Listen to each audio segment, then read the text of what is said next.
What is up, my preppers, my tiny home homies, and my cozy cabin connoisseurs? It's a big world for tiny living as more and more people explore the options of tiny home living, either to decrease housing costs or just simply live simply.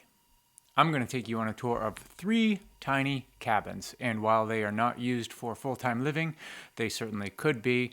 They are the perfect option for somebody exploring the idea of building a tiny home themselves, a tiny cabin, or for the prepper looking to build a bug-out shack in the middle of the woods to survive the end of the world as we know it. This little tour takes us to Hidden Valley Nature Center in the town of Jefferson, Maine. The conservation area is comprised of nearly 1,000 acres, where they manage the forest for timber harvesting, wildlife habitat, and cabin rentals. So we are now approaching Two Dog Hot.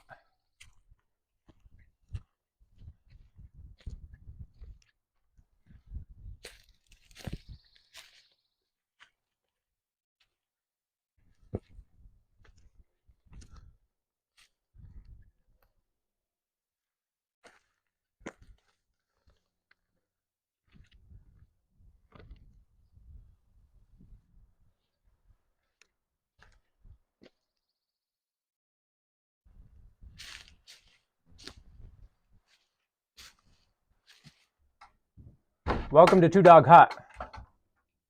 So this structure was built in 2008 by volunteers. They brought up a portable sawmill and cut stuff on site. And you can see that it's not a true log cabin. It's a log cabin style. Really rough. You can see where some folks have just stuffed newspaper in here, probably on windy days, to keep everything, or to keep the breeze down. It's got a small loft up here for sleeping, but no rails, so rolling off could be a problem if you're not careful. It's heated. This is a 3-season cabin, but people do stay here in the winter with this very old 15 by 23 wood stove that would probably blow you out of here once it's rolling. Old single pane windows. And what's unique about this particular cabin is that it's got 2 doors. So it opens on both ends, and if you got a couple smelly dudes in here, then you got cross breeze ventilation going on. And both ends are roofed over. The roof is particularly interesting. It's this corrugated plastic. It's clear, so you can look at the night sky, maybe, if the branches provide an opportunity to peek through. The interior here, the floor is roughly 10 by 10 or 100 square feet just for here, and then whatever space the loft allows. So it's really small.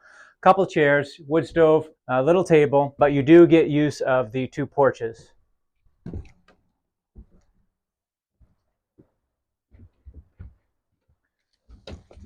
And picnic table and benches and fire pit over there. Rough cut some boards for the beams and threw it together. Built by volunteers in 2008. You can see the age around the quote-unquote foundation is starting to come apart. This is starting to rot. It's not even cedar. At some point, probably soon, they're going to have to jack this up a little bit and put something else underneath. Let's check out the Two Dog Hut outhouse.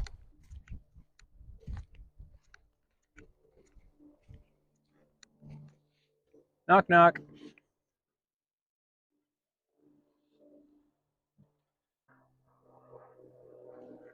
We are now approaching Hermit Hot, aptly named because it's the furthest cabin from the entrance. This is about 2 miles in from where we started.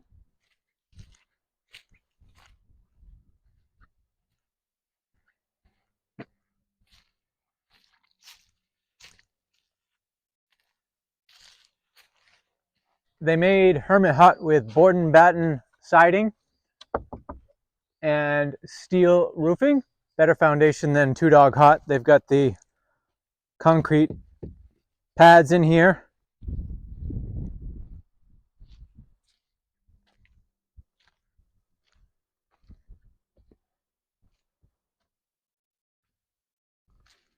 Plenty of firewood here. I like this attached wood shed.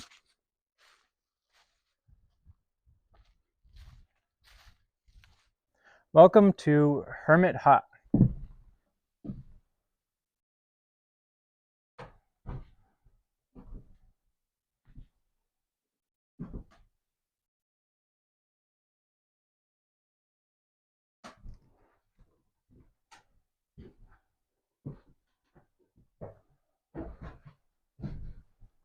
So they describe this as a classic Maine camp. Rough sawn 1x here. This is all insulated. This is a 4-season camp. Looks like they brought in conventional 2x6s here, probably to help along. Basic wood stove here, 20 by 21.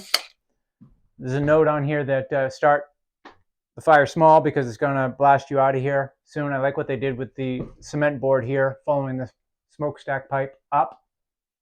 Pretty basic. I like the curved window here.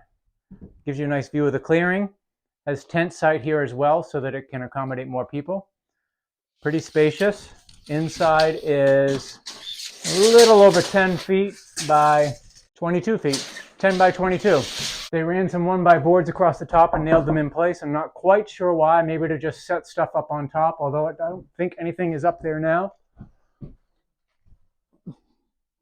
Nope. All right, let's make our way to the Hermit Hot outhouse.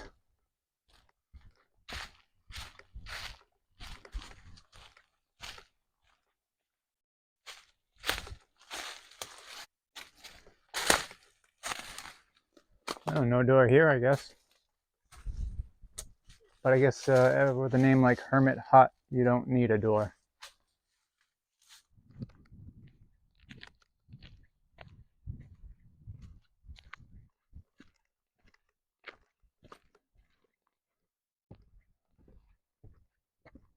There are also several campsites set up around here if you wanted to pitch a tent.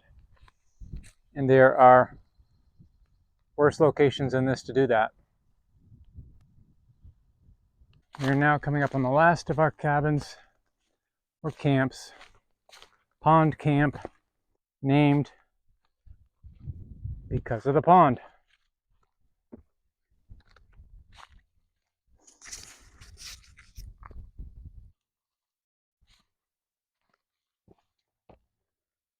The pond cabin is made with shiplap siding, and what they've done a little bit differently here that the other cabins didn't have, which I really like, is they've put some steel mesh here to keep critters from going underneath.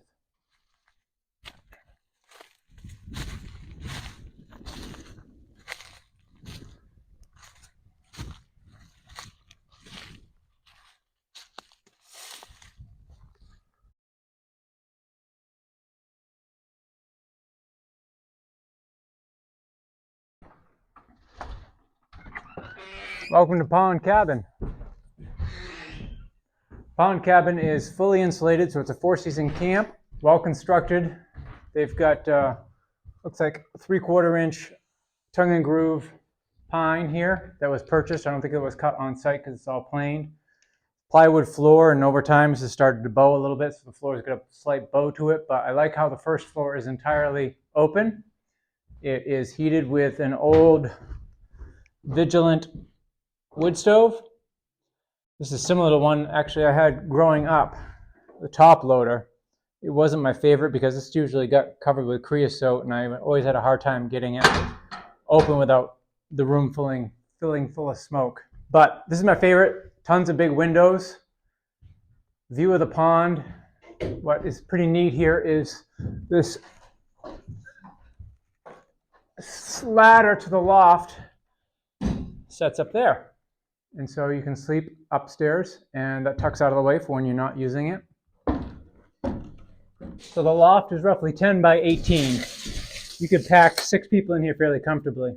What this loft has that the others did not is a window up here, which is probably a really great idea when the wood stove is going. Plenty of space up here for sleeping for sure. And you can even see the pond from here.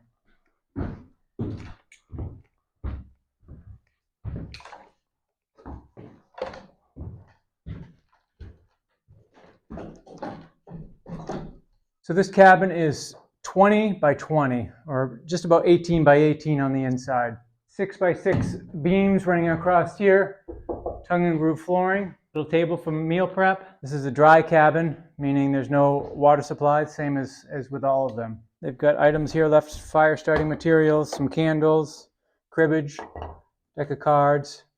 They've also got a couple folding cots tucked in the corner here, which is nice if it's just a couple people and you don't want to deal with the loft, or it's too hot in the loft. You can just pop these out right here, plenty of space, and you can sleep downstairs.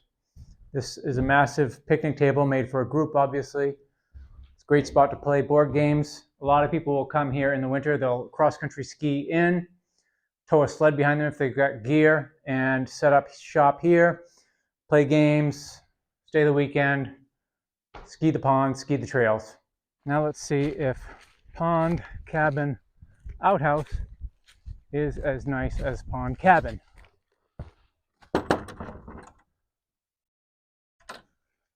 Oh, it's the best outhouse yet.